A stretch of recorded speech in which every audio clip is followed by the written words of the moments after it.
I have not piloted a vessel north of 56 degrees latitude in 14 months. My captain's license is still valid. The medical clearance is current. I passed the recertification last March in Seattle, and I have a folder of paperwork that says, on the basis of every metric the Coast Guard tracks, that I am fit to command a vessel. I work now as a small craft instructor on a freshwater lake in Idaho, teaching people who want to operate weekend pleasure boats. The pay is about a third of what I was making before. My wife and I sold our house in Juneau in February. We live in a rented 2-bedroom in a town outside Coeur d'Alene. My daughter, who is 11, has not asked me yet why we moved. She is going to ask eventually. I have not figured out what I'm going to tell her. Comment where you're watching from and what time it is for you right now. I'm asking because I want to know how many of you are awake at hours when the boats I used to pilot would still have been in motion, between port calls, in the middle of waterways most people never see in person. I am 43 years old. I worked for 16 years as a deck officer and then as a captain for a regional ferry company that operates passenger and vehicle service through the Alaskan Inside Passage, the network of waterways and islands that runs from southeast Alaska down through British Columbia and into Washington state. The company I worked for ran a specific route, which I am not going to name in detail, that included a number of small port calls at communities of fewer than 200 people, at places that have no road access and that depend on the ferries for almost everything they cannot grow or fish themselves. The route I was assigned to for the last 7 years of my employment included a stretch of about 90 nautical miles between two of these small communities, a stretch that the company scheduled as a single overnight run, departing at approximately 10 p.m. and arriving at approximately 5 a.m. the following morning, 6 days a week, May through October. The reason I am finally telling this story is that 2 weeks ago, I received a registered letter from the Alaska State Troopers. The letter was a follow-up on a case file from June of last year. The case file concerned a passenger who had boarded my vessel on the night of June 14th and who had not disembarked at the destination port. The passenger's name was on the manifest. The passenger's vehicle, a Subaru Forester, had been driven onto the car deck and parked in space C7, according to the loading log. The passenger's ticket had been scanned at boarding by the deck officer on duty. The passenger had not been seen by any crew member during the 7-hour crossing. The passenger had not been in the vehicle when crew began directing cars off the ferry at the destination port. The vehicle was driven off by a trooper's officer the following day. The passenger has not been located in the 14 months since. The letter was a request for an additional statement. The troopers had been re-interviewing crew members from that night because, the letter said, new information had come to light. The new information was not specified in the letter. I was asked to call a number in Anchorage to schedule a phone interview. I called the number. I scheduled the interview for next Monday. I have been thinking, since the call, about what I am going to tell them and what I am not going to tell them and what I have not been able to tell anyone for 14 months. I am going to tell you the version I have not told the troopers. I am going to tell it to you because I have decided that the version I tell the troopers next Monday is going to be the same version I have told them before, the version that left out the parts I could not explain, and that the parts I could not explain are going to be the parts that I tell here, in a recording that I will probably never publish, because telling them out loud, even to no one, as is the only way I have figured out to stop them from circling in my head at night. The passenger's name was Margaret Sun. She was 34 years old. She had a Washington state driver's license, and she had purchased her ticket online 4 days before the crossing. She was traveling alone. The booking record showed she was a vegetarian, and that she had requested a reclining seat in the forward observation lounge, which was a section of the vessel where passengers without staterooms could sleep in cushioned chairs during the overnight portion of the trip. She had not booked a stateroom. She had paid for the standard ticket plus the vehicle fee. The total was $487, which she had charged to a Visa card. The card had cleared without issue. I want to start with what the manifest does not capture. Because the manifest is the document the troopers have built their case around, and the manifest is wrong about something I have only recently been able to articulate. The manifest says Margaret Sun boarded at 21:43 on June 14th. The boarding logs say her ticket was scanned by the deck officer on duty, a man named Parker Vasquez, at 21:43 exactly. Parker remembers scanning her ticket. He has said this in his statements. He has described her appearance in detail. He has said she was wearing a green rain jacket and jeans and white sneakers. He has said she was carrying a small backpack and that she was alone. He has said she did not speak to him beyond a brief acknowledgement when he handed back her boarding pass. What the manifest does not capture is that the boarding logs that night recorded a discrepancy. The discrepancy was minor enough that it did not trigger any procedural follow-up. The discrepancy was that Margaret Sun's ticket was scanned twice. The first scan was at 21:43. The second scan was at 22:07, 24 minutes later. Parker, when asked about this in his statement, said the second scan was probably a mistake, that he had probably scanned her ticket again when she came back to the boarding deck for some reason, perhaps to retrieve something from her car. He did not specifically remember the second scan, but he said it would not have been unusual for a passenger to come back through. I read Parker's statement 3 months after the incident. I read it when the troopers sent me the case file as part of the initial investigation. I noted the double scan. I did not flag it. I did not mention it in my own statement because I assumed, the way Parker did, that it was a minor procedural anomaly with a mundane explanation. The reason I am bringing it up now is that I have access to the boarding system data in a way that the troopers do not, because I was a captain and the company allowed captains to pull crossing data for their own records, and I pulled the data for that crossing in the days after the incident, and I still have it on a hard drive in my office in Idaho. The data includes more than the manifest the troopers have. The data includes the timestamps of every barcode scan at the boarding gate that night, with the corresponding ticket numbers. I have been looking at the data again in the past 2 weeks since the letter arrived. I noticed something I did not notice before. Yet Margaret Sun's ticket was scanned 3 times, not twice.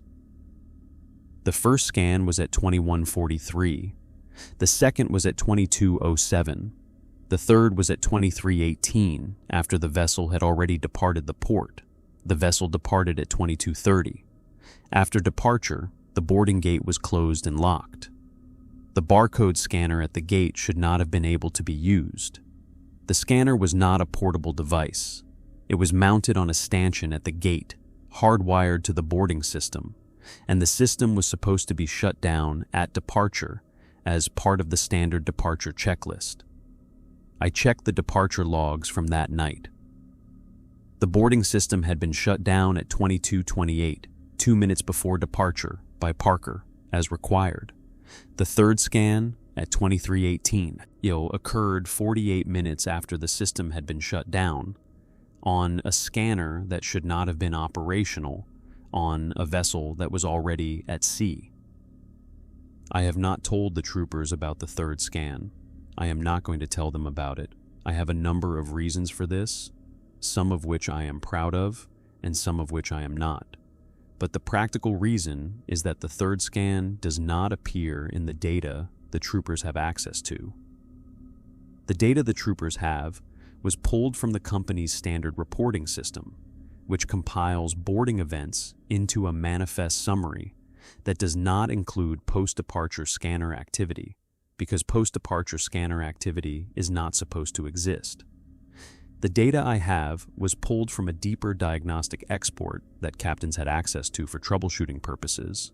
Yes, the export captures every electrical event the scanner registers, including events that the standard system filters out as errors or anomalies.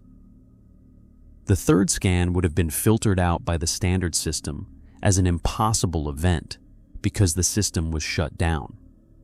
The diagnostic export captured it anyway because the diagnostic export captures everything. I am going to come back to the third scan. I want to first describe what the crossing was like in normal operation, because the things that happened on June 14th can only be understood if you know what was supposed to happen, and the procedures that were supposed to be followed. The route I worked covered 90 nautical miles between two communities, transiting through a series of straits and channels that include some of the narrowest navigable waters in the Inside Passage. That the vessel I was assigned to was a 120-meter passenger and vehicle ferry built in the late 90s, refurbished in 2014, with a crew of 18 and a passenger capacity of 480. On the overnight run, the vessel was almost never at full capacity. The typical passenger count was between 40 and 90, with a vehicle count between 15 and 40. The vehicles were a mix of resident traffic, commercial trucks delivering supplies to the destination port, and tourist vehicles during the summer months. The crossing followed a procedural rhythm that had been established over decades. Departure at 22:30, cruise speed achieved by 2300. Captain on the bridge with the chief mate, alternating 4-hour watches. Galley closed at midnight, vending machines available after that. Observation lounge lights dimmed to allow passengers to sleep. Stateroom hallways monitored by the night purser, a position whose primary responsibility was passenger welfare during the overnight hours. The night purser was the only crew member assigned to the passenger areas between midnight and 5 a.m., with the other crew either on bridge duty, in the engine room, or off watch in their own quarters. The night purser on the crossing of June 14th was a woman named Kendra Holloway. Kendra was 38 years old. She had worked for the company for 9 years, the last 4 of them as a night purser on overnight crossings. She was, by every measure I had as her captain, an excellent crew member. She was reliable, observant, and unflappable. She had handled medical emergencies, drunken disputes, and a small fire in the galley with the same calm, professional manner. She was the kind of crew member you trust with the parts of the job that no one else sees. Kendra's statement to the troopers, which I have read, says that she did not see Margaret's son at any point during the crossing. She says she did her standard checks of the observation lounge at 1 a.m., 3 a.m., and 5 a.m., and that she did not see anyone matching Margaret's son's description in any of the reclining chairs. She says she checked the women's restroom on the passenger deck at each of those times and did not see anyone. She says the night was uneventful by her standards. What Kendra did not put in her statement, and what she has told me only in private, in 2 phone calls since the incident, is that the night was not uneventful at all. The night was, by Kendra's account, one of the strangest nights she had worked in her 9 years with the company. But the strangeness was of a kind that she could not put into a trooper's statement without sounding, in her words, like a person who should not be operating on a vessel with passengers. I am going to tell you what Kendra told me. I am telling you with her permission. She knows I am recording this. She does not want her name attached to anything public, and I have agreed to keep her name out of any version of this that goes beyond my own records. But for the purposes of this telling, I am using her name because the precision matters, because the things she described were specific enough that summarizing them would lose the parts that mattered. Kendra's first check of the observation lounge was at 1:04 a.m., and she was 4 minutes late because she had been responding to a call from the bridge about a passenger who was not actually on the vessel, a thing I will explain in a moment. When she entered the observation lounge, she did her standard walkthrough, counting the passengers present and noting any who appeared to be in distress or who needed any kind of assistance. The lounge had 32 reclining chairs in 4 rows of 8. On the night of June 14th, 23 of the chairs were occupied. Kendra counted them. She wrote the count in her log. The count was 23. When she did her second check at 3:02 a.m., she counted the chairs again. The count was 24. The discrepancy did not alarm her at first, because passengers sometimes moved between the lounge and the cafeteria, or between the lounge and their vehicles on the car deck, although the latter was technically not allowed during the overnight portion of the crossing. She assumed the additional passenger was someone who had been in the cafeteria during her first check and had relocated to the lounge in the intervening 2 hours. She did not investigate further. She continued her rounds. When she did her third check at 5:01 a.m., the count was 23 again, the same as the first check. The additional passenger from the second check was no longer present. This, by itself, would not have been notable. Passengers move around. The count was within the normal range of variation for an overnight crossing. What made it notable, in Kendra's later analysis, was that the chair the additional passenger had occupied during the second check was, as on the third check, occupied by a woman in a green rain jacket. The woman was asleep, or appeared to be asleep, with her face turned toward the window. Kendra did not see the woman's face. Kendra noted the green rain jacket because it was the only one in the lounge, and because the description of the missing passenger that came out the next morning, when Margaret Sun's car was found unattended on the car deck, included a green rain jacket. Kendra had seen the jacket. She had assumed the woman wearing it was a passenger who had simply been somewhere else during her earlier checks. She had not approached the woman. She had not woken her. She had moved on. When the call came in at 6:15 a.m. after disembarkation, asking the night purser whether she had seen the missing passenger, Kendra went back to the observation lounge to check. Yet the lounge was empty. The vessel had been emptied.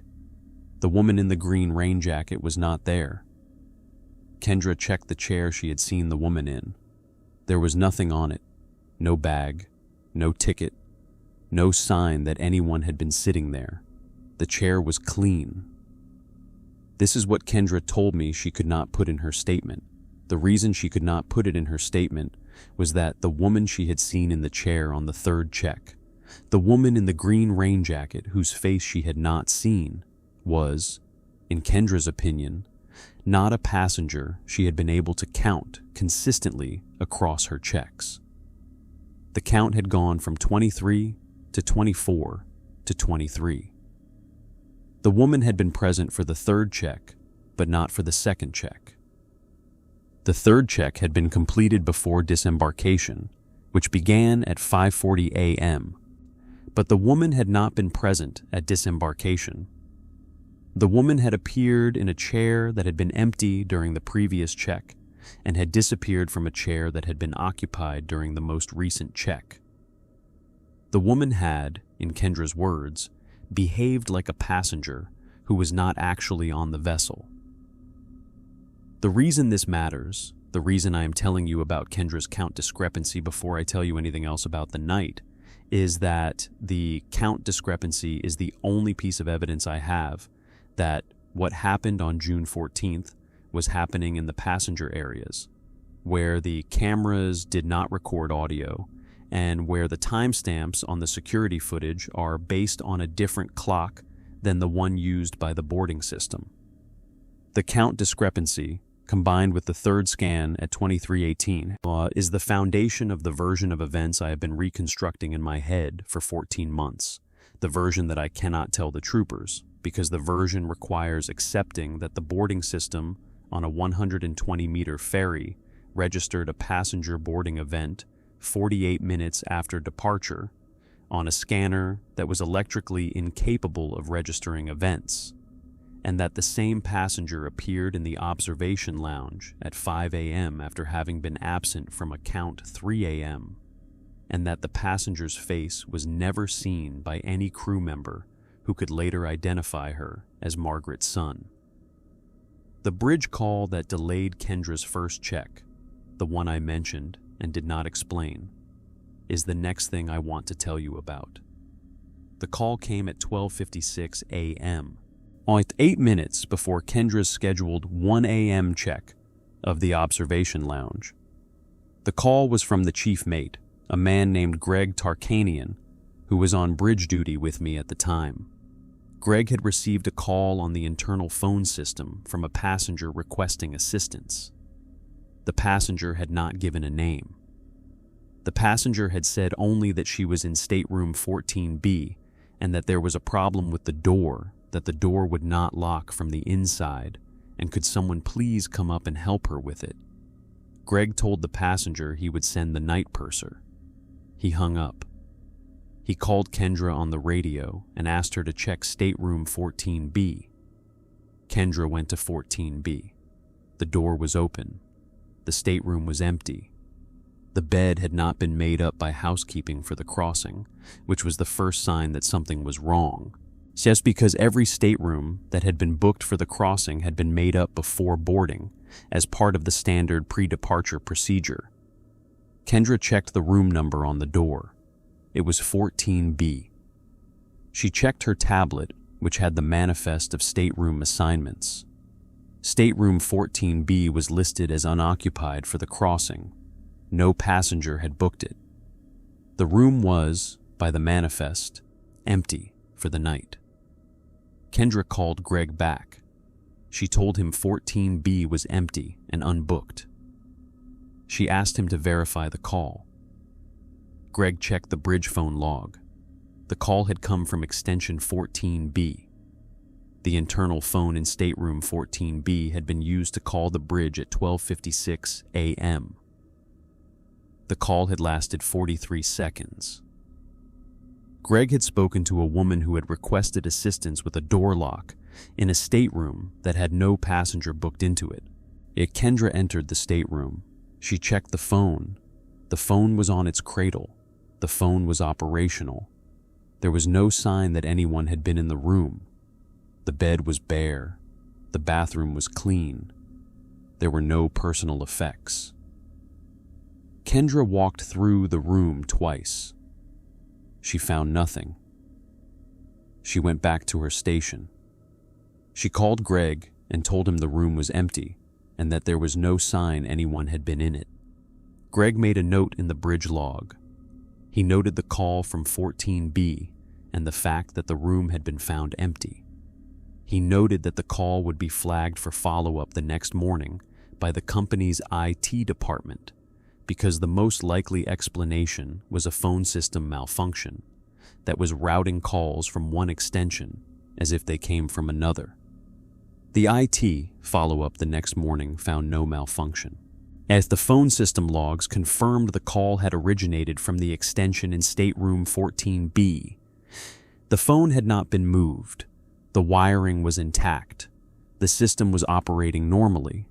The call had been made by someone using the phone in the stateroom that, according to the manifest, had been empty all night. I have not told the troopers about the call from 14B.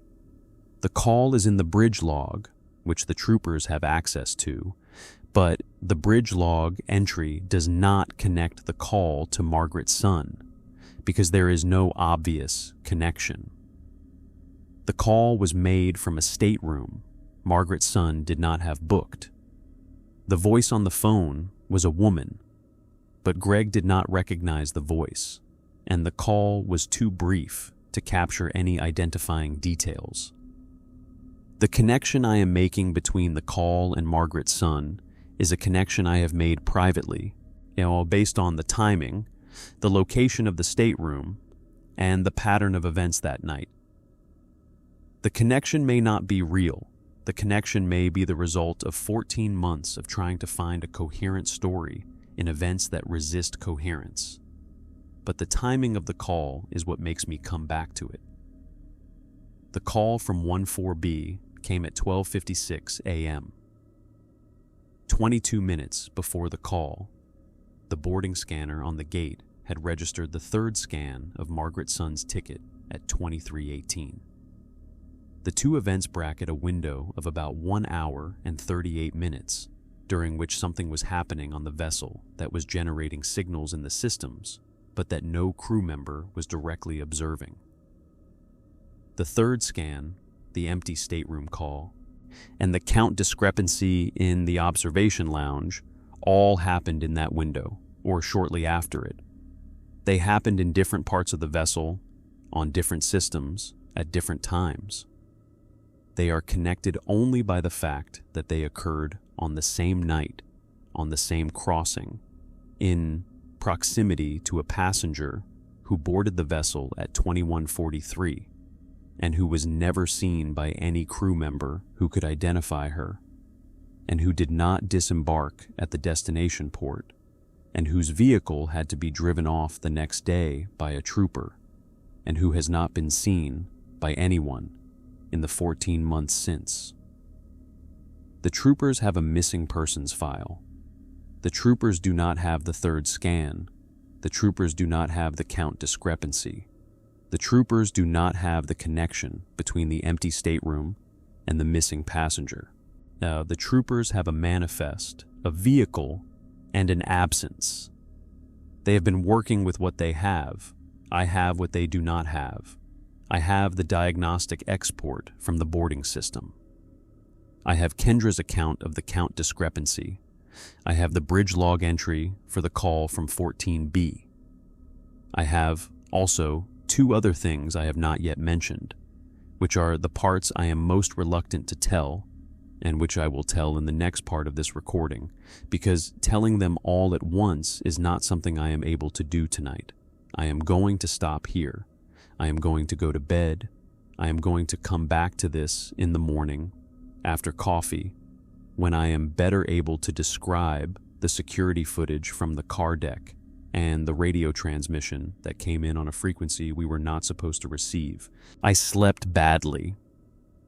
I want to be honest about that, because I am going to spend the next part of this recording describing things that depend on my being able to remember details accurately. And the truth is that I have not slept through a full night in 14 months. I sleep in 3-hour stretches. I wake up around 3 a.m.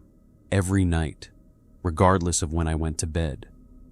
My wife has stopped asking about it. She used to ask. She has, in the past few months, started keeping a separate set of sheets for the guest room, because I move there sometimes when I cannot fall back asleep. The move to Idaho was supposed to help with the sleep. It has not. The two things I did not describe yesterday are the security footage from the car deck and the radio transmission. And I am going to start with the footage because the footage is the thing I have looked at most often and the thing I am most certain about, even though certainty is a difficult word to use about anything from that night. The vessel had 4 security cameras on the car deck.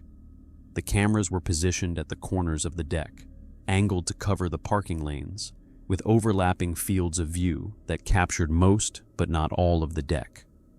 There were 2 blind spots, both of them in the forward section of the deck, behind the bulkhead structures that supported the upper decks. The blind spots were known to the crew.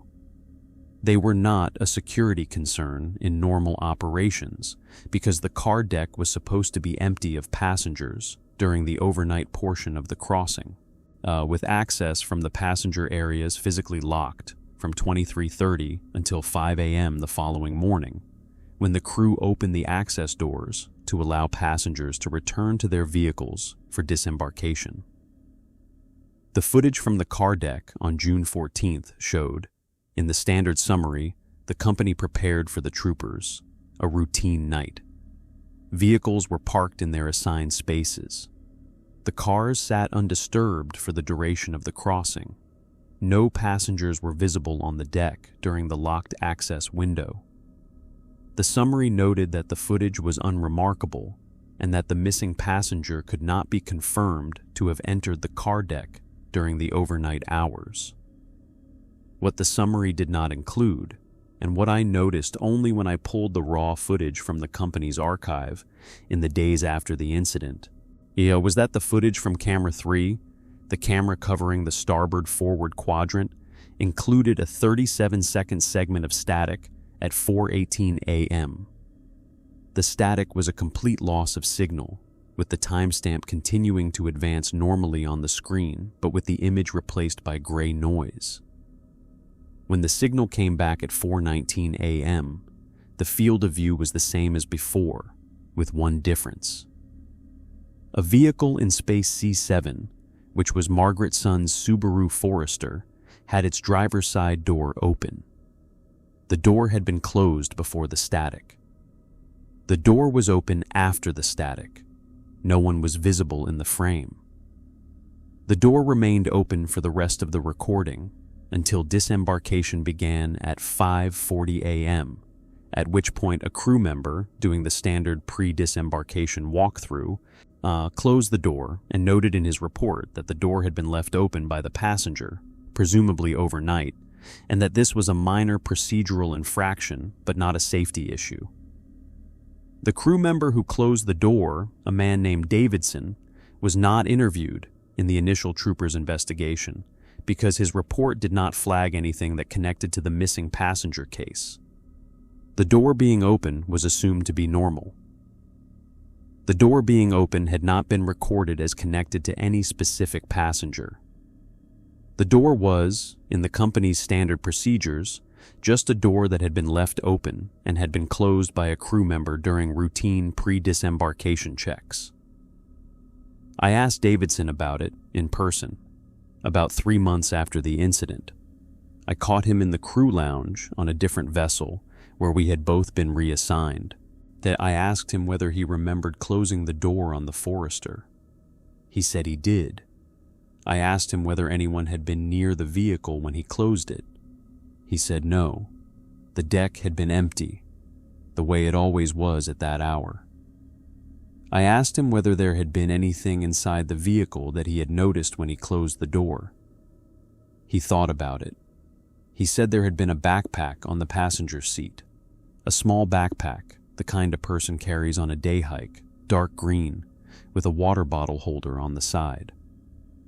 He said he had noticed it because the door being open would have allowed someone to take the backpack, and the fact that the backpack was still there suggested either that no one had been in the vehicle since the door had been opened, or that whoever had been in the vehicle had not been interested in taking anything. Yet he had not, at the time, thought further about it. He had closed the door and moved on. When the troopers searched Margaret Sun's vehicle the next day, the backpack was not in it. The backpack is not mentioned in the trooper's report. The backpack is not in any inventory of items recovered from the vehicle. The backpack, as far as the official record is concerned, did not exist. Davidson's mention of it to me, in a casual conversation in a crew lounge, is the only record I have of its existence. I have not told the troopers about the backpack because Davidson did not put it in his report, and because asking the troopers to take a 14-month-old verbal recollection from a crew member as evidence of an item that may or may not have been in a vehicle is not the kind of thing that produces useful results in a criminal investigation, and I have kept the information to myself. Davidson has, as far as I know, not thought about the backpack since our conversation. I have thought about it almost every day. The 37 seconds of static is the second piece of evidence I want you to keep in mind.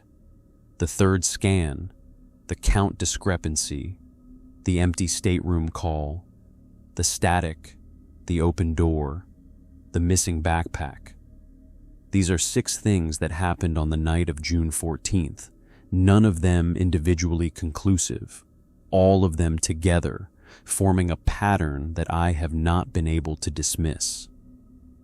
The radio transmission is the 7th. The radio transmission is the thing I have told no one about, including Kendra, including my wife, including the troopers, in any of my prior statements.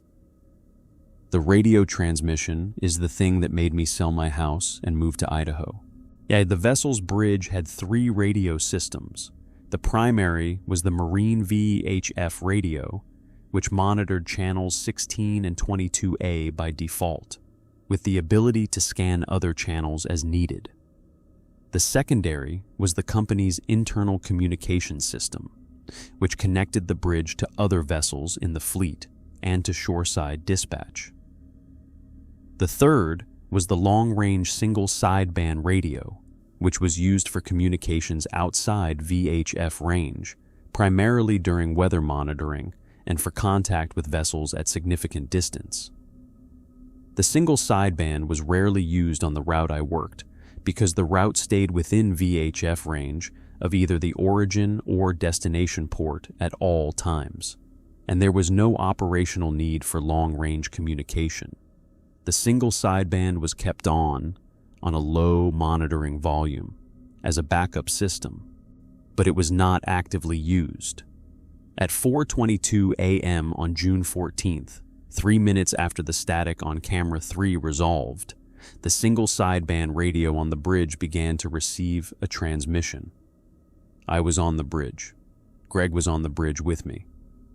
The transmission was on a frequency that was not a standard maritime frequency.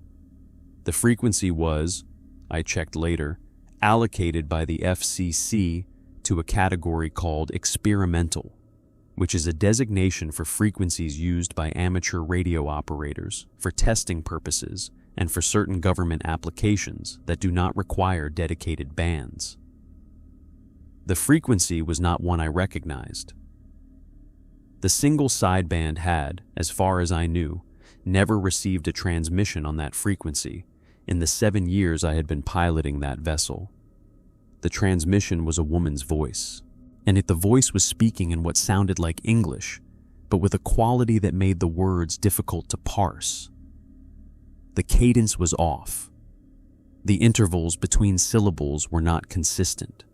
The voice sounded like a recording that had been slowed down slightly, or like a person speaking through some kind of audio processing that had stretched the time of the speech without changing the pitch.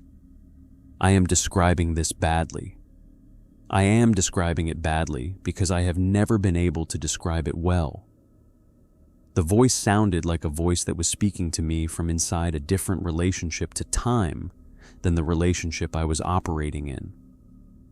The voice said a number of things over the course of the transmission, which lasted approximately 2 minutes. Most of what it said I could not understand. I could pick out individual words. The words I picked out were deck, door, now, as captain, and a sequence that sounded like it might have been a number, possibly a coordinate, possibly a vehicle space designation. I could not be certain. Greg was at the chart table when the transmission started. He came over to the radio when he heard it. He listened with me. He looked at me. He said, "What channel is that on?" I told him. He looked at the radio. He said, "Why is that on?" I did not have an answer for him. The single sideband was on, as it always was, on monitoring mode, but it should not have been receiving a transmission on a frequency outside the standard maritime allocations. The radio was not set to scan. The radio was set to a single specific frequency, which I had checked at the start of my watch as part of the standard bridge procedures. And the frequency I had checked was a standard maritime frequency. The frequency the transmission was on was not the frequency I had checked. The transmission continued for about another minute. The voice repeated some of the words. I heard captain again. I heard hear me. I heard a sequence that sounded like it might have been C-7. I am not certain. I have replayed those 2 minutes in my head so many times in the past 14 months that I no longer trust my own memory of what I actually heard. I have, on multiple occasions, doubted whether I heard C-7 at all, or whether I added it later because the parking space was C7 and the brain finds patterns it wants to find.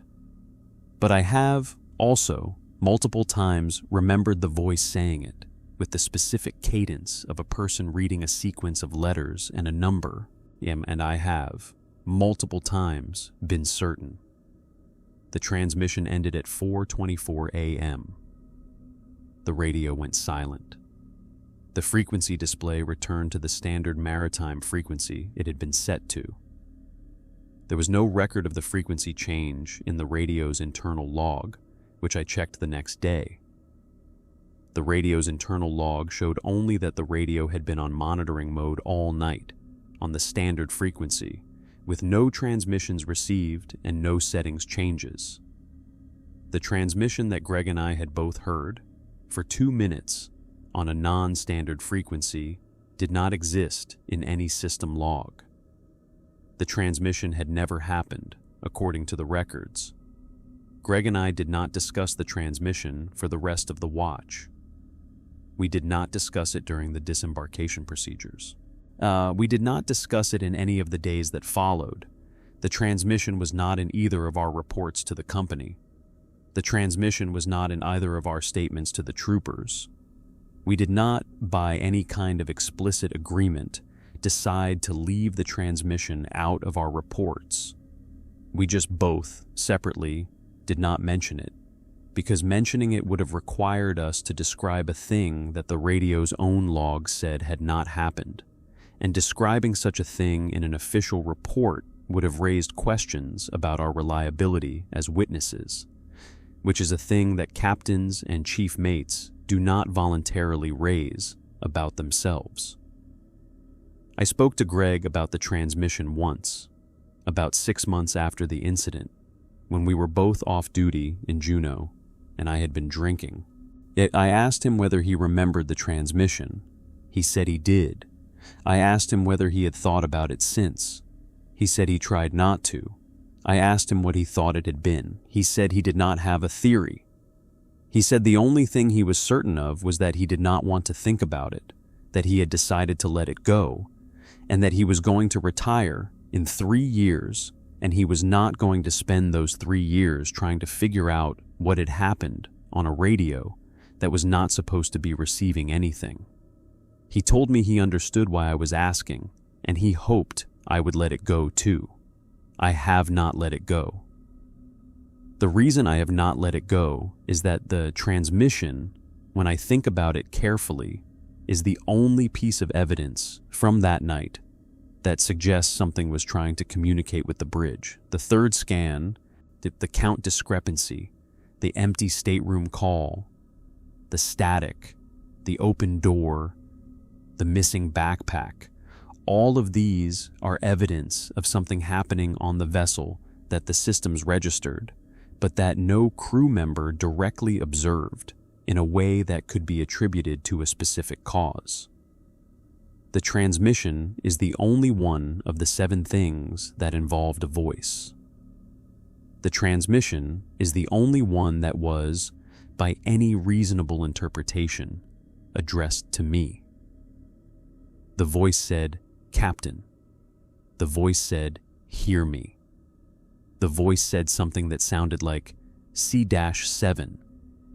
The voice was speaking to the bridge. The voice was speaking to me, in my role as the captain of the vessel, on a radio that should not have been operational, at a time when I was the person responsible for everything that was happening on the vessel.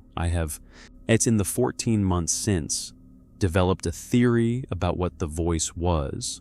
I am going to tell you the theory, but I want you to understand that the theory is the product of 14 months of obsessive thinking about a small set of evidence that admits multiple interpretations. The theory is not what I would put in a report. The The theory is what I have built in my private thinking to make the events of June 14th cohere into something I can carry around with me without losing the ability to function in normal life. The theory is that Margaret's son was on the vessel for the entire crossing, but that she was not on the vessel in the way that passengers are normally on vessels. The theory is that something happened to Margaret's son between the first scan of her ticket at 21:43 and the second scan at 22:07 that changed her status as a passenger.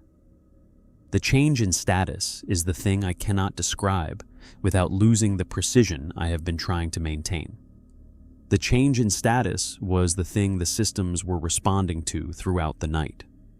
The third scan was the system registering that her ticket was being processed by something that was not Margaret's son in the way Margaret's son had been when she boarded. The empty stateroom call was a request for help that was not a request for help with a door, but a request for help with something larger that the caller could not articulate. The count discrepancy was the something larger making itself known to the night purser, in a chair that had been empty and then was not, with a face that was turned away. The static on the camera was the something larger entering or leaving the vehicle. So the open door was the something larger making the vehicle accessible to itself. The missing backpack was the something larger, taking with it the only personal effect that Margaret's son had not left behind. The transmission on the single sideband was the something larger trying to reach the captain. The transmission was asking me to do something. The transmission was using my title. The transmission was possibly telling me which parking space to go to. The transmission was possibly asking me to come down to the car deck. The transmission was possibly the only chance Margaret's son had to be helped by the only person on the vessel who could have helped her. And the transmission was happening on a radio that the standard systems said was not receiving anything. And the transmission was using a voice that was not consistent with normal human speech in ways I could not articulate. And I did not respond to the transmission because I did not understand what was happening, and because Greg was standing next to me, and because the radio's own logs were showing that nothing was being received, and because acting on a transmission that the system said did not exist would have required me to take an action that I could not justify to anyone, including myself. I did not go to the car deck. I did not check space C7. I did not investigate the open door. I did not look for the backpack. I did not approach the woman in the green rain jacket in the observation lounge at 5 a.m. because I did not know about her until later, but if I had known about her at the time, and I am not sure I would have approached her either, because approaching her would have required me to act on information that the systems were not generating in any form I could trust. I did my watch. I supervised the disembarkation. I went to my quarters. I slept for 4 hours. I woke up to the news that a passenger had not disembarked, that her vehicle was on the deck, that the company was contacting the troopers. I gave my statement. I described the night as routine. I did not mention the transmission. I did not mention what I had been thinking about the transmission. I did my next watch the following night, and the night after that, and the next overnight crossing, and the one after that, and I did not, in any of those subsequent crossings, hear the transmission again. The transmission did not repeat. The static did not repeat. And the empty stateroom calls did not repeat. The count discrepancies, as far as Kendra and I have been able to determine, did not repeat. The events of June 14th were a single event contained to a single crossing, with no recurrence in the months that followed. This was, in some ways, the most disturbing thing about the entire situation. If the events had recurred, I would have had additional evidence, additional opportunities to investigate, additional reasons to develop or discard theories. The events did not recur. The events happened once, in a coherent pattern across multiple systems, and then they stopped, and I was left with a set of observations that I could not test against any subsequent occurrence.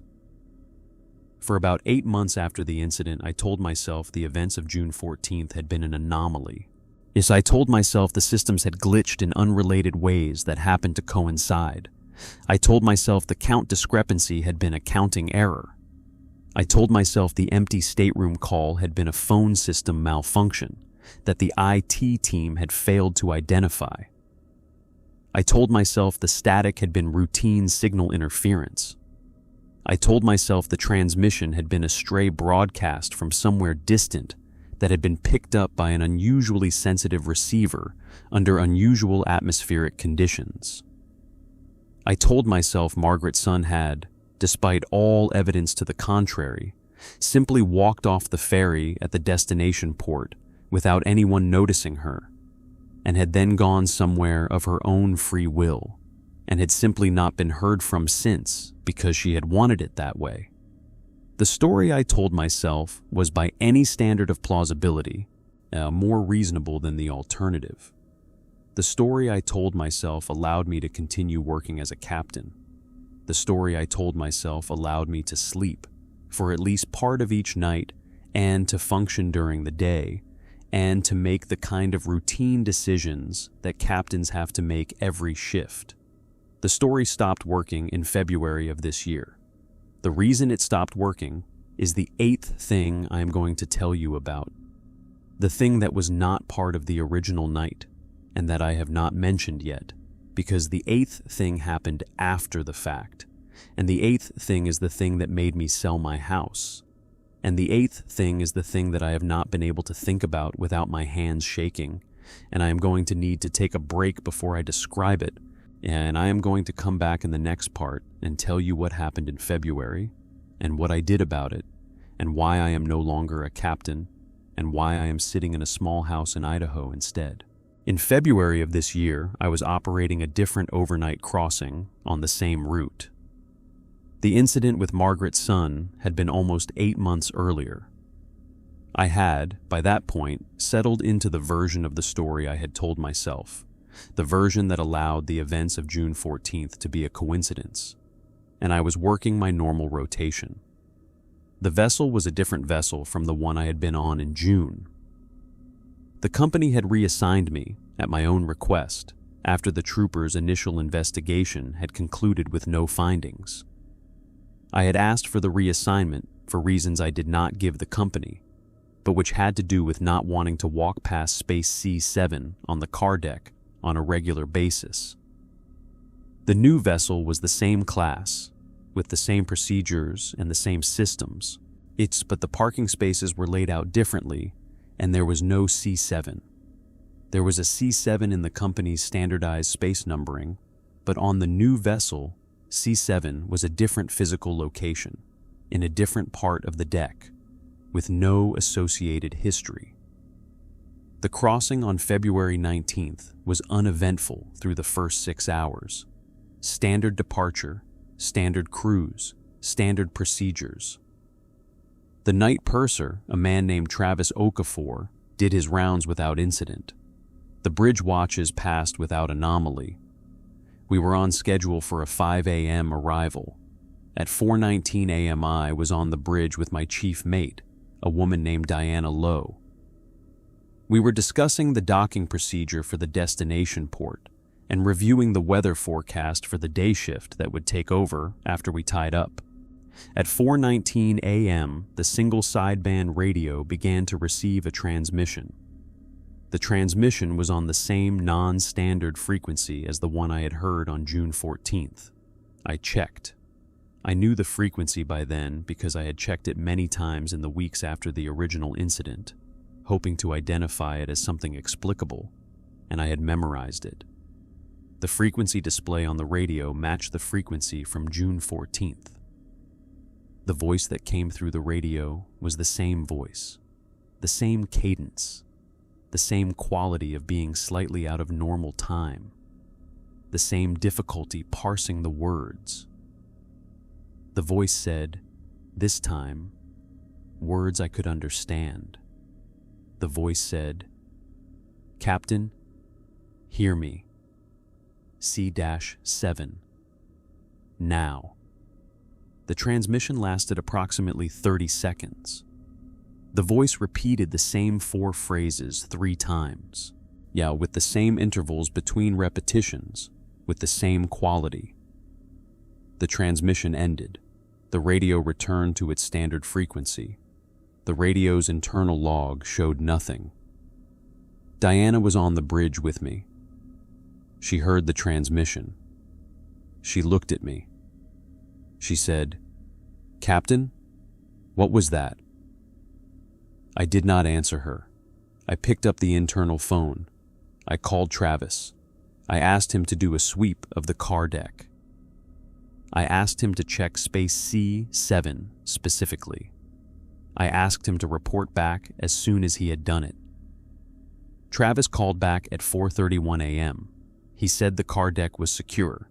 He said space C7 was occupied by a vehicle, a Toyota pickup truck, and that the vehicle was undisturbed. The pickup truck did not have any of the characteristics that had been associated with Margaret Sun's Subaru Forester. There was nothing unusual about the vehicle.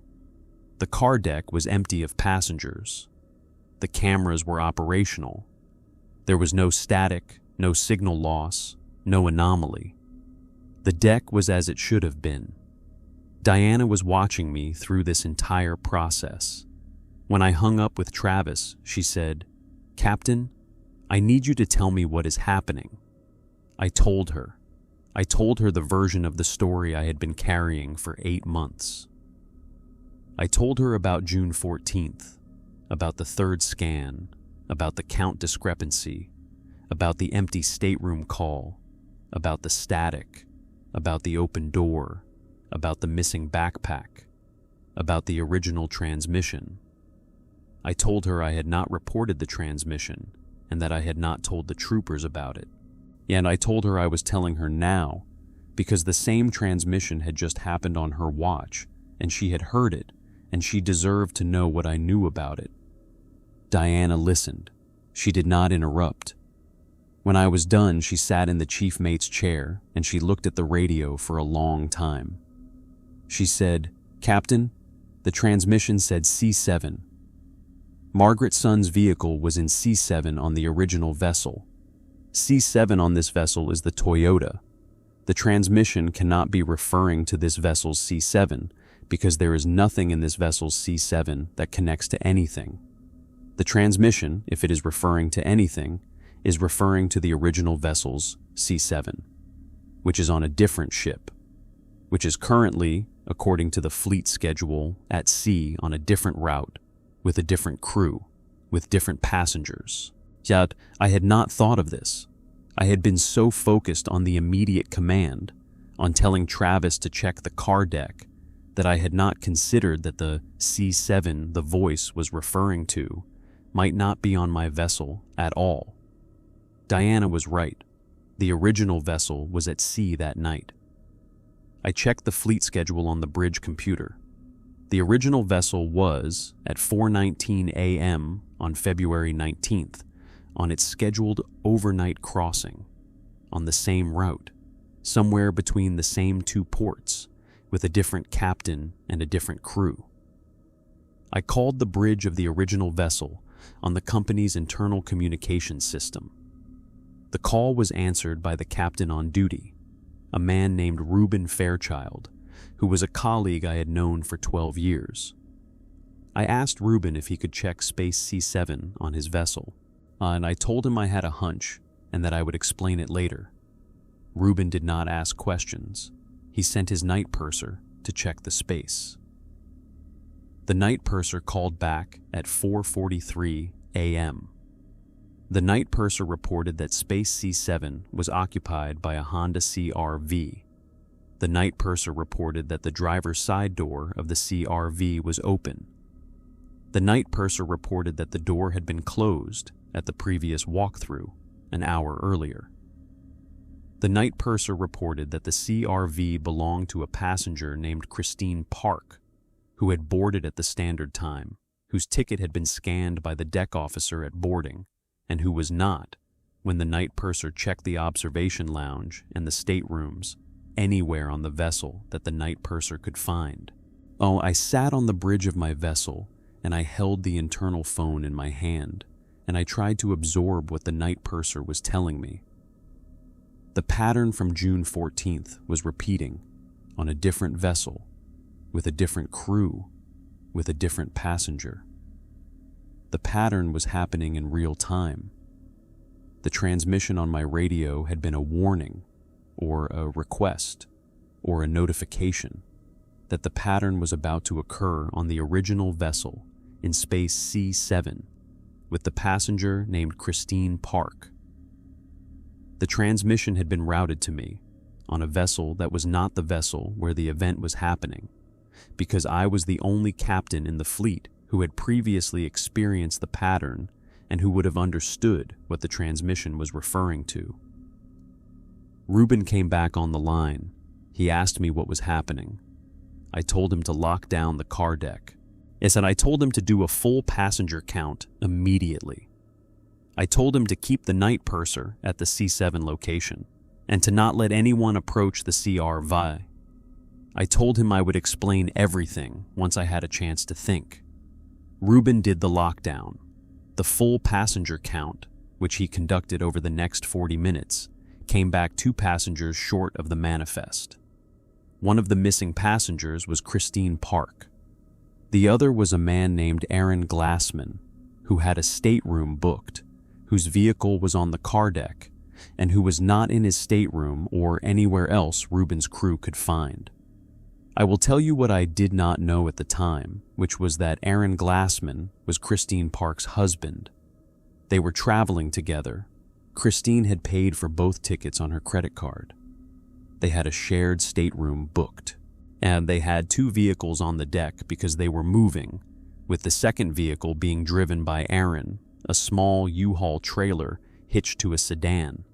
Aaron's sedan was in space C12. The U-Haul was on a separate vehicle deck.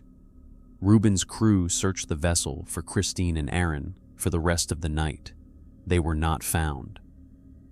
The vessel arrived at the destination port at the scheduled time.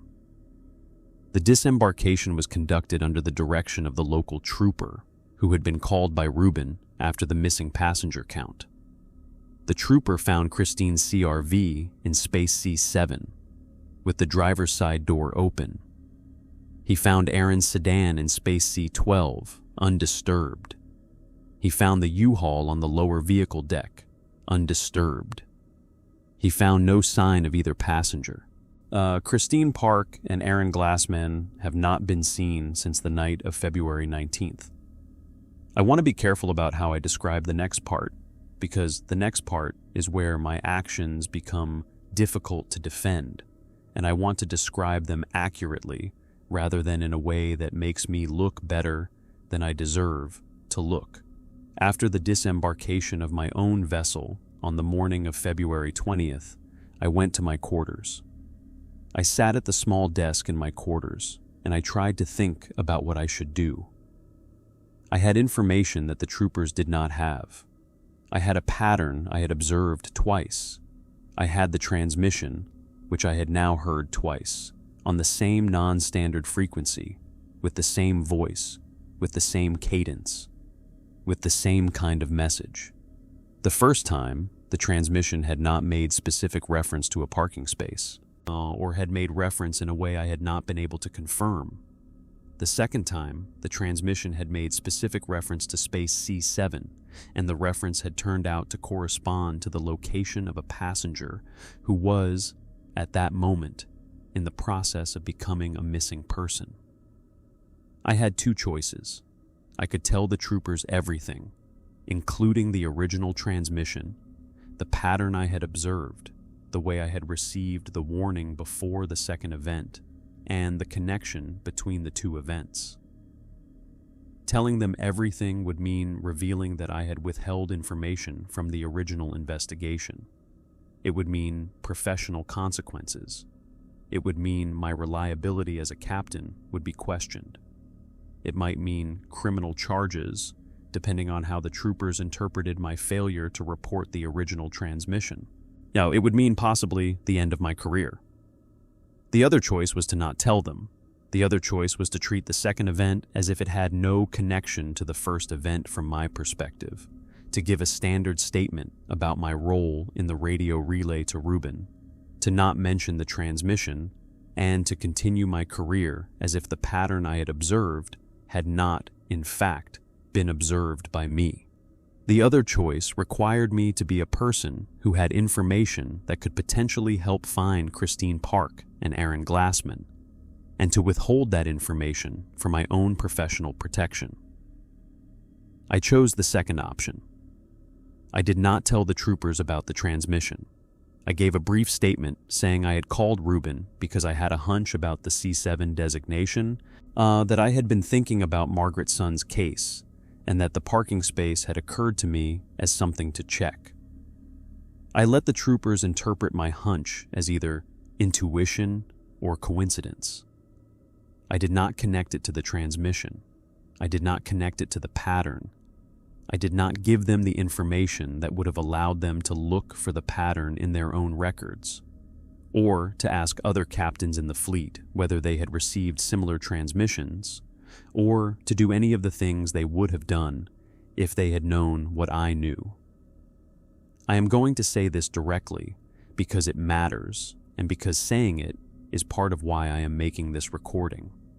2 people are missing because of decisions that other people made, including the decisions that put them on the vessel that night, and in the decisions that the company has made about how to respond to the missing person cases, and the decisions that the troopers have made about how to investigate.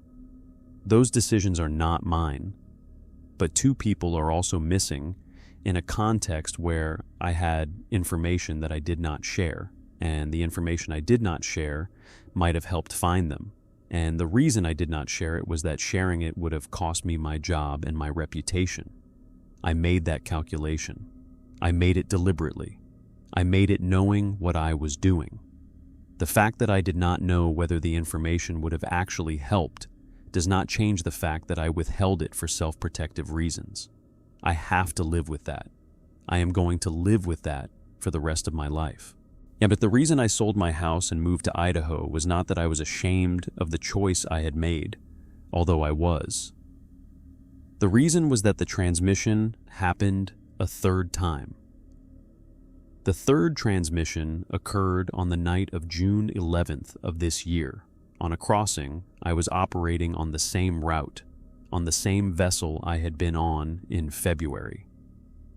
The vessel was my regular assignment by then, 8 months into the rotation. The night was unremarkable through the first portion. At 3:12 a.m., the single sideband radio began to receive a transmission on the same frequency. The same voice, the same cadence. The voice said, this time, "Captain, hear me. C-7, last chance." I was alone on the bridge. The chief mate had stepped off for the head. The radio transmission lasted 20 seconds. I heard every word clearly. I knew, by the 3rd occurrence, what the transmission was telling me. I did not call anyone. I did not call the night purser. I did not call any other vessels in the fleet. I did not check Space C7 on my own vessel, because I knew by then that the C7 the voice was referring to was on whichever vessel in the fleet the next event was going to occur on, and I did not have the information to determine which vessel that was. I sat on the bridge alone, and I listened to the transmission, and I did nothing. The next morning, after disembarkation, I checked the news. There was no report of any missing passenger from any vessel in the fleet that night. I checked the fleet's incident log, which captains had access to. There was no incident report. I checked the schedules. All vessels had completed their crossings on schedule. Yet I called the company's operations office and asked, in a casual tone, whether anything unusual had occurred overnight. The operations clerk told me everything had been routine. The transmission had warned me. The warning had been specific. The warning had been the third in a sequence, with the previous two having corresponded to actual events. The third warning had not, as far as I could determine, corresponded to any actual event. I did not understand what this meant. I spent the next 2 days waiting for news of a missing passenger. No news came. I checked the news every hour. Nothing. On the third day after the transmission, June 14th of this year, exactly 1 year after the original incident with Margaret's son, I came home from a crossing to find a package on my front porch in Juneau. The package was a small cardboard box, addressed to me, with no return address. The package had been left by some kind of courier, but my wife had not seen the courier and there was no delivery notification on any of the standard package tracking services. I brought the package inside. I opened it. Inside the package was a backpack. The backpack was small, dark green, with a water bottle holder on the side. The backpack was, in every detail I could verify, identical to the description Davidson had given me of the backpack he had seen in Margaret's son's vehicle on the night of June 14th the previous year. The backpack that had been missing when the troopers searched the vehicle. The backpack that did not appear in any official inventory. The backpack that, as far as the official record was concerned, did not exist. I opened the backpack. Inside was a single item. The item was a printed photograph, 8 inches by 10 inches, on standard photo paper. The photograph was a still image from what appeared to be a security camera. The image showed the bridge of a ferry vessel. The bridge in the image was the bridge of the vessel I had been on in February. The image showed 2 people on the bridge. The 2 people were me and Diana Lowe. The image was time-stamped 4:19 a.m. on February 19th. The timestamp on the image matched the time of the second transmission.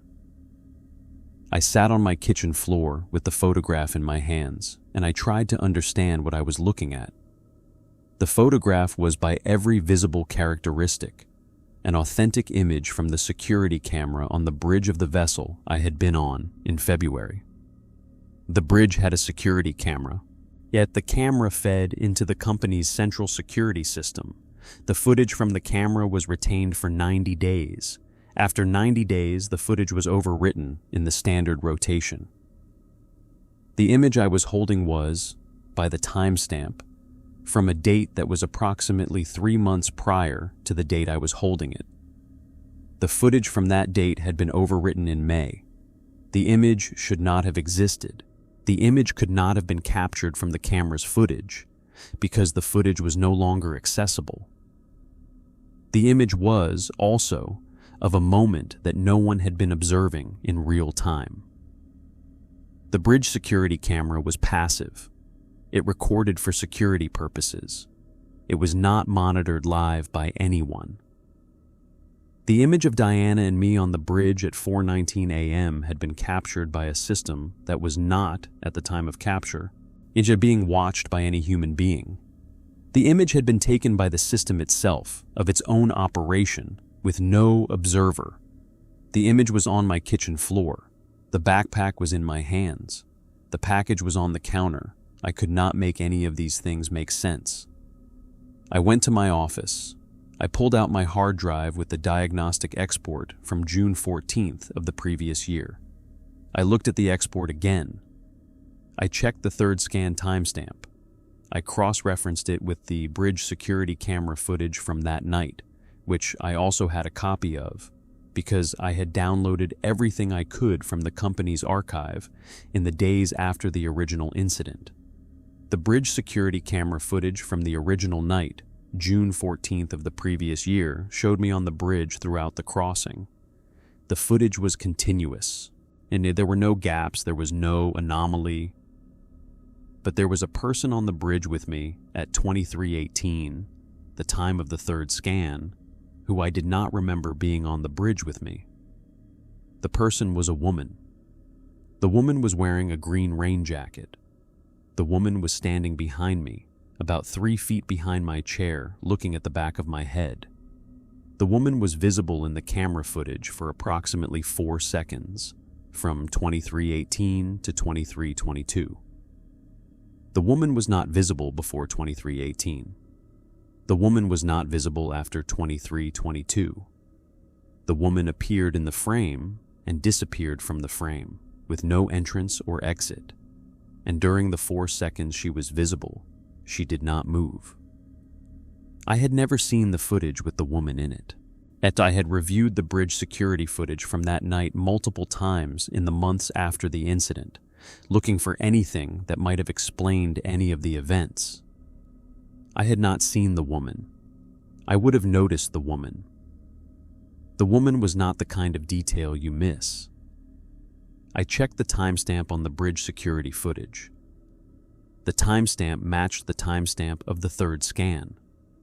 The woman appeared in the bridge security footage at the exact moment the boarding scanner registered Margaret Sun's ticket being scanned for the third time, on a scanner that had been shut down 48 minutes earlier. The footage I was looking at was footage I had on my own hard drive, footage I had downloaded almost a year earlier, footage that had not been on any company server in months.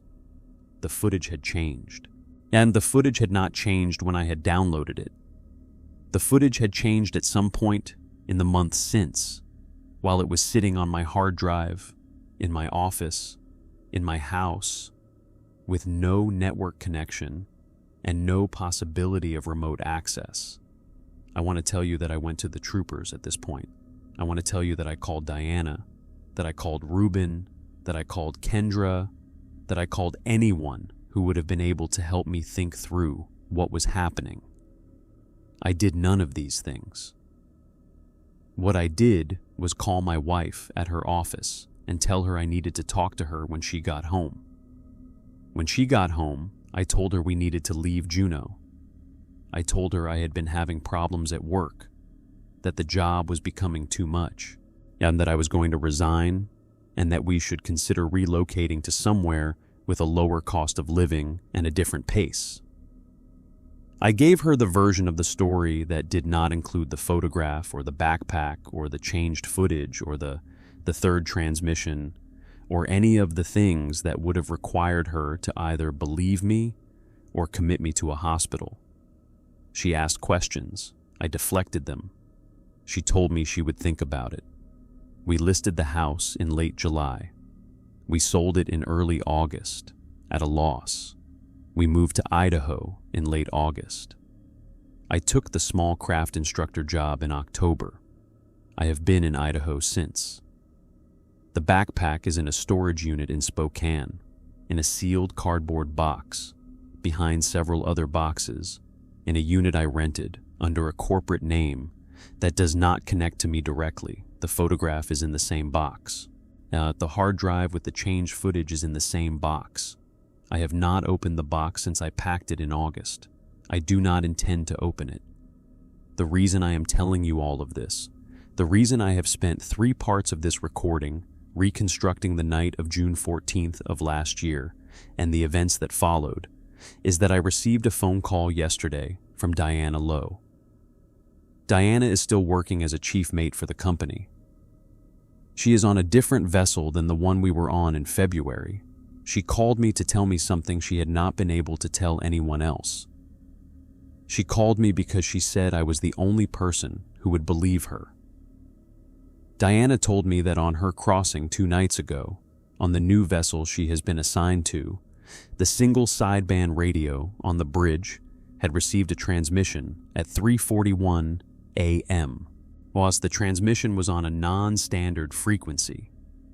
The voice on the transmission was a woman's voice, with a quality that Diana described as speaking from inside a different relationship to time. The voice had said 3 times, "Chief Mate, hear me, C-7, now." Diana had checked space C7 on her vessel. There was a vehicle in C7.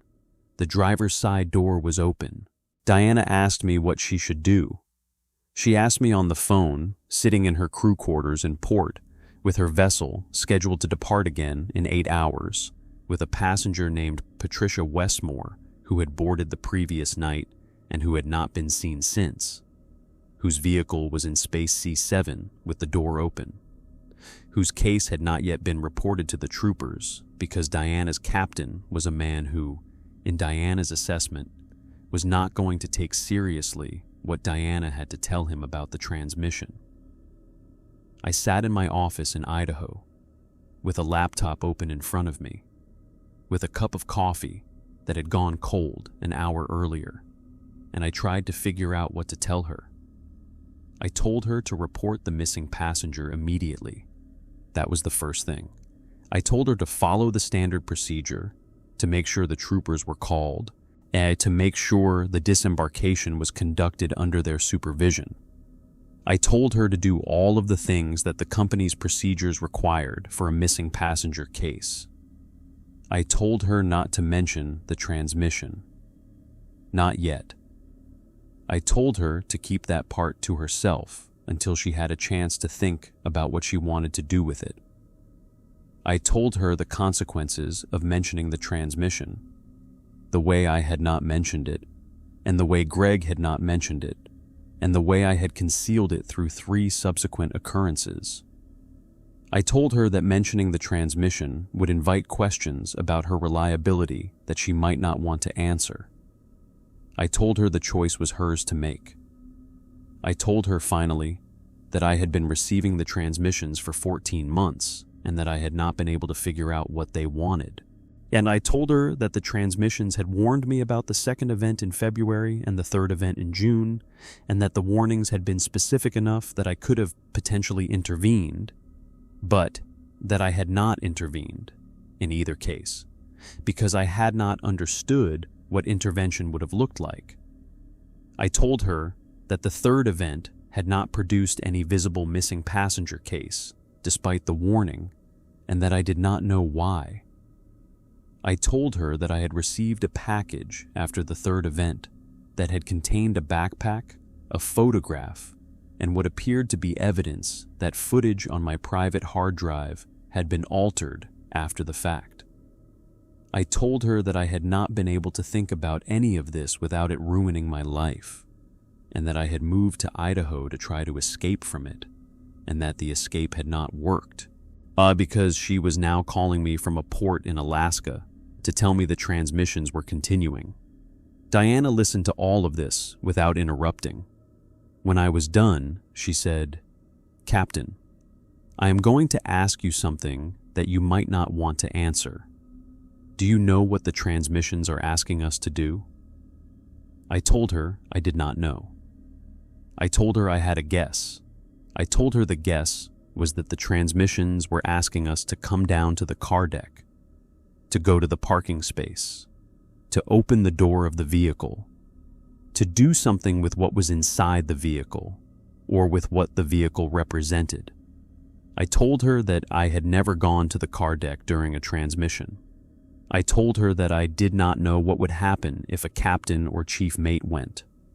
I told her that the warnings might have been opportunities to do something, and that my failure to do that something was the reason the warnings had escalated, and that the third warning's lack of a visible event might have been the warning becoming targeted at me personally rather than at a passenger.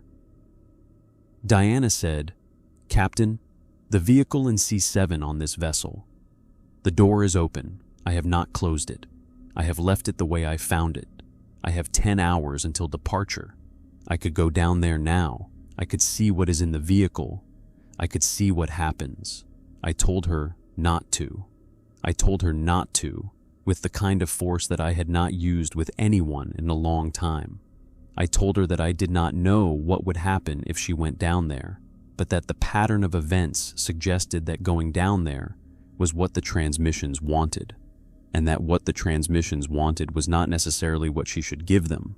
I told her that Margaret's son had become a missing person after some kind of contact had occurred between her and whatever the transmissions were.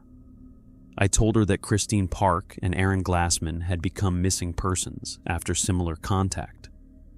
I told her that I did not know what the contact involved, but that it had a 100% success rate of removing people from the world, and that going to the vehicle would, by my estimation, be initiating that contact deliberately.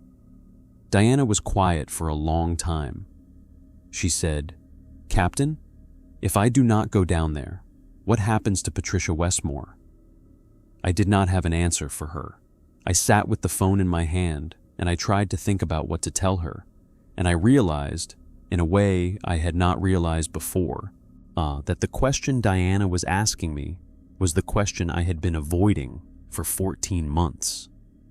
The question was, what is the cost of not acting? The transmissions had warned me about Christine Park and Aaron Glassman. I had not acted. They had become missing persons. The transmissions had warned me about Patricia Westmore, indirectly, through Diana. If Diana did not act, Patricia Westmore would, by every pattern I had observed, become a missing person too. The transmissions were not just warnings. The transmissions were, possibly, requests for help that someone could give if they understood what was being asked. I told Diana what I knew about the events, in detail, in a way I had not told anyone. I told her about the count discrepancy, the empty stateroom, the static, the open door, the missing backpack. Yes, I told her about the woman in the green rain jacket who had appeared in the bridge security footage of the original crossing. 4 seconds of presence, no movement, exactly aligned with the 3rd scan timestamp. I told her about the package, the photograph, the changed footage. I told her everything I had not told the troopers, and everything I had not told my wife, and everything I had only partially told Greg. I told her, at the end, that I did not know what to advise her to do. I told her that going down to the car deck might be the right thing to do, in terms of saving Patricia Westmore. I told her that going down to the car deck might also be the wrong thing to do, in terms of preserving Diana herself. I told her that I had not gone down to the car deck during any of the transmissions, and that I was, by virtue of that decision, I was still alive and still functional, and that the people who had been on the vessels during the transmissions had become missing persons, but I had not. I told her that the choice involved a calculus I was not willing to make for her. I told her she had to make it herself. Diana said, "Captain, you are telling me that the safe choice is to do nothing. You are telling me that doing nothing has a cost, and the cost is a person, but the cost is paid by the person and not by us. You are telling me you have made that calculation 3 times. Is that correct?" I told her it was correct. She said, "Captain, I am going to think about this. I am going to call you back in 2 hours. Stay near your phone." She hung up. I sat in my office for 2 hours. I did not move. I did not eat. I did not drink. I waited for Diana to call. Oh, she called at the 2-hour mark. Exactly. She said, "Yo, Captain, I have decided. I am not going to go to the car deck. I am going to do what you did. I am going to report the missing passenger through the standard procedures. I am going to leave the transmission out of my report. I am going to continue the crossing tonight as scheduled. I am going to live with whatever happens to Patricia Westmore. I am telling you because I want you to know that I made the same choice you made, and that I made it for the same reasons you made it, and that I am not going to hold it against you that you made it first. I think we are both, in some way, going to spend the rest of our lives carrying this. I think the only thing we can do is carry it together. I am going to call you after the next transmission.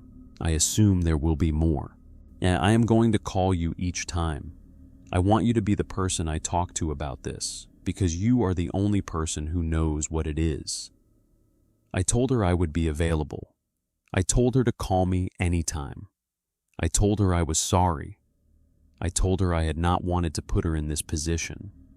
I told her that the position had been put on her by something I did not understand and could not control, and that all I could do was help her think about it once she was already in it.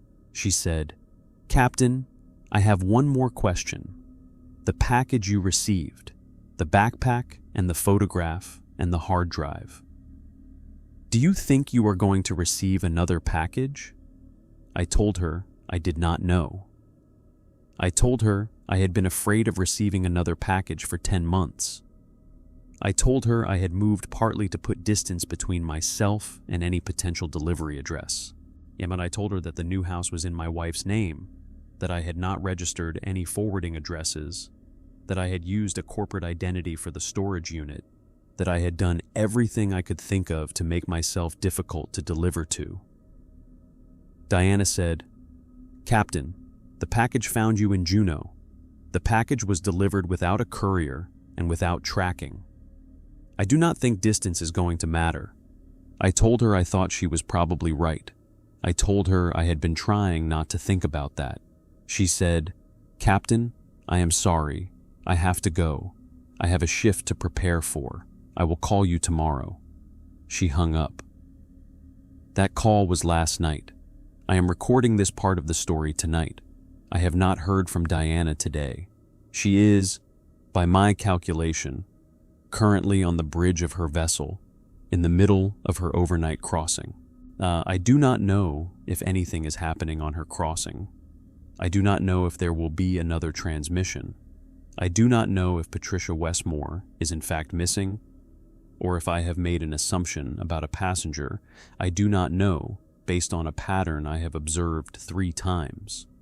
I do not know any of these things because I am in Idaho on a freshwater lake, teaching people how to operate weekend pleasure boats during the day and listening to the sound of my own house at night and waiting for my phone to ring. The trooper's phone interview is on Monday. I have decided what I am going to tell them. I am going to tell them the same thing I told them in my original statement, which is that the night of June 14th was routine from my perspective, that I did not see Margaret's son at any point during the crossing, that I have no information that would help locate her. I am going to add, when they ask if I have anything else to share, that I have been thinking about the case in the year since the original investigation, and that I have come to the conclusion that there is nothing more I can offer them. I am going to lie. I am going to lie because telling the truth would require me to explain things that I cannot explain, and that, even if I could explain them, would not help find Margaret's son, because Margaret's son is, by my estimation, not findable in the way the troopers are looking for her. I am going to lie also because telling the truth would mean telling them about Christine Park and Aaron Glassman. It would mean telling them about Patricia Westmore. It would mean telling them about the transmissions. It would mean telling them about the package.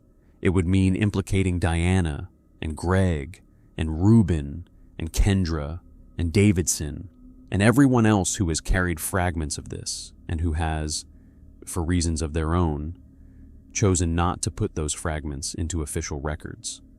It would mean opening up an investigation that the troopers do not have the conceptual framework to conduct, and that would, in the absence of that framework, focus on the human beings who have been adjacent to the events, because those are the people the troopers can actually investigate. It would mean ruining the lives of people who have done nothing wrong except be present in proximity to a thing they did not understand. I am telling myself that the lie is the right choice. I am telling myself that the lie protects people who deserve protection. Yet I am telling myself that the truth would not produce a result that justified the cost of telling it. I am also aware that telling myself these things is the same thing I was doing in February, when I made the decision not to tell the troopers about the original transmission after the second event. I am aware that the calculation I am making now is the same calculation I made then. I am aware that the calculation has, both times, been a calculation that prioritized my own continued functioning over the possibility of helping people who might still be helpable.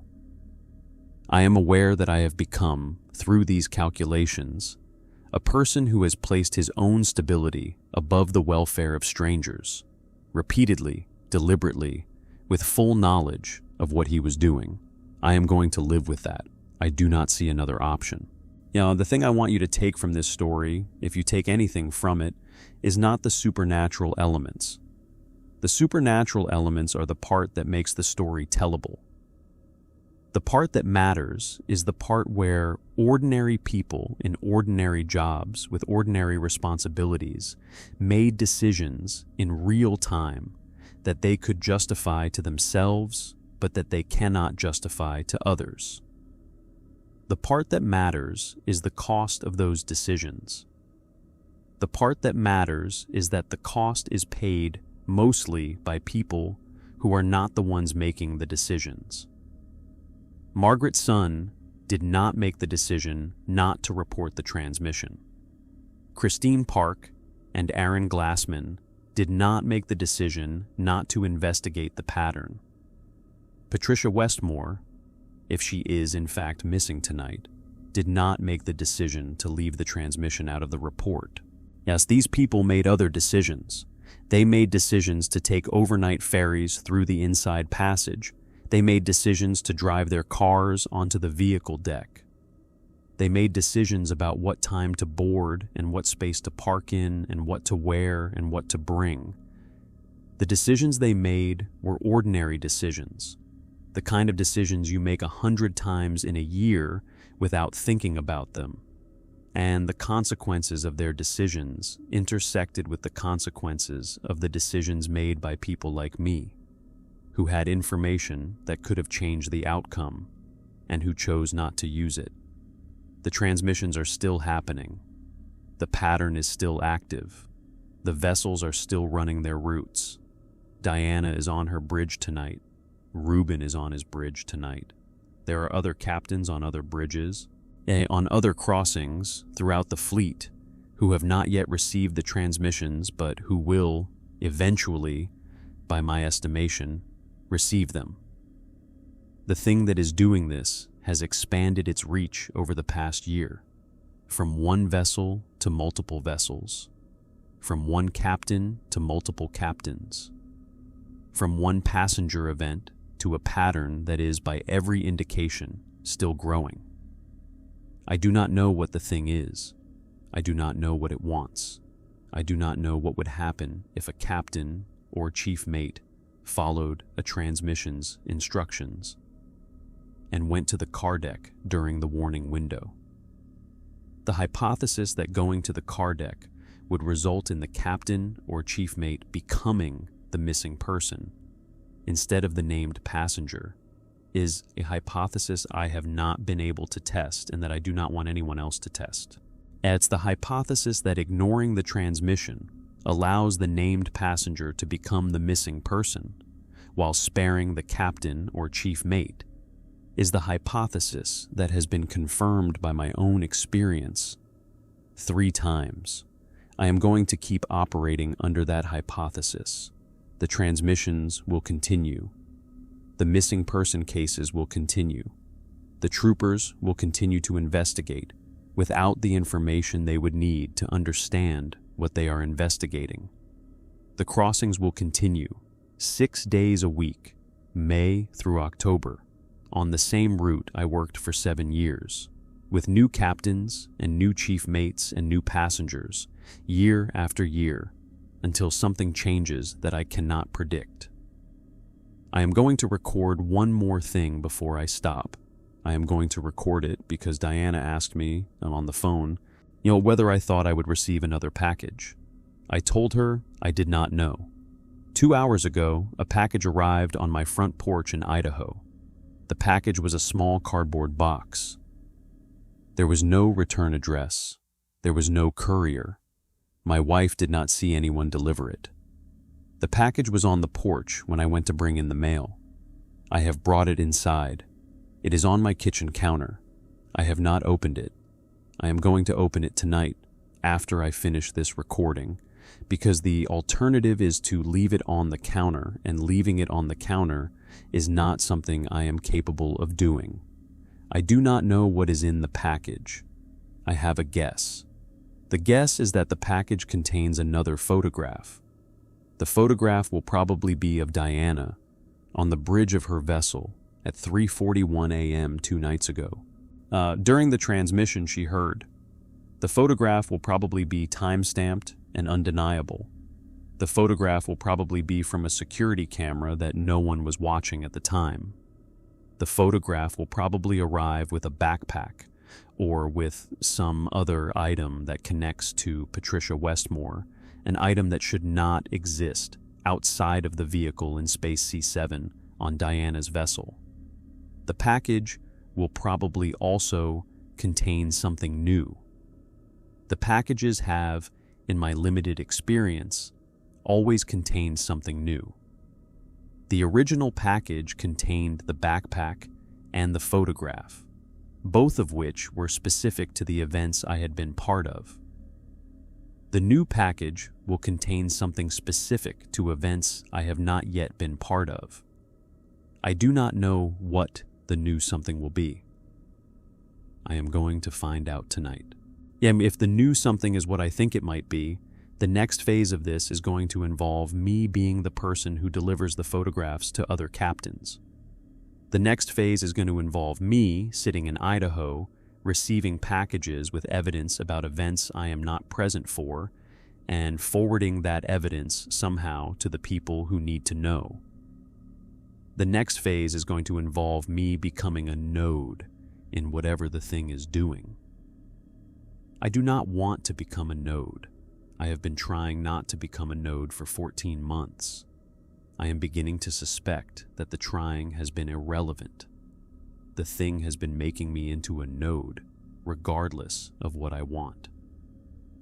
If you are watching this, and you have ever taken an overnight ferry through the Alaskan Inside Passage in the past year on the route I worked, please check your records. Check the date you traveled. Check the parking space your vehicle was assigned to. If your vehicle was in Space C7, on any vessel, on any night in the past year, please understand that you have been adjacent to something that has not yet released you, and that may not release you, and that your presence in this story is a thing I have been carrying without your knowledge or permission. I am sorry for that. I would have preferred to carry it alone. The thing did not give me the option. Diana has not called me yet today. I am waiting for her call. I am going to open the package after I finish this recording. I am going to call Diana when she calls me. I am going to tell her what was in the package. We are going to figure out, together, what to do next, because we are the only two people who know enough to figure it out. And because the figuring out is now, by some calculation I did not make and did not consent to, our responsibility. Comment where you are watching from and what time it is for you right now. I am asking because the package is on my counter and I am about to open it, and I want to know how many of you are awake at this hour, in case it matters, in case the thing in the package is the kind of thing that requires me to know how many people in the world are with me, even at a distance, when I open it. The vessels are still running. The crossings are still scheduled. The transmissions are still happening. The troopers are going to call me on Monday. Diana is on her bridge. Patricia Westmore is, I assume, gone. The pattern is intact. The mechanism is operating. The case files are open and they are not going to close. And I am going to open the package now.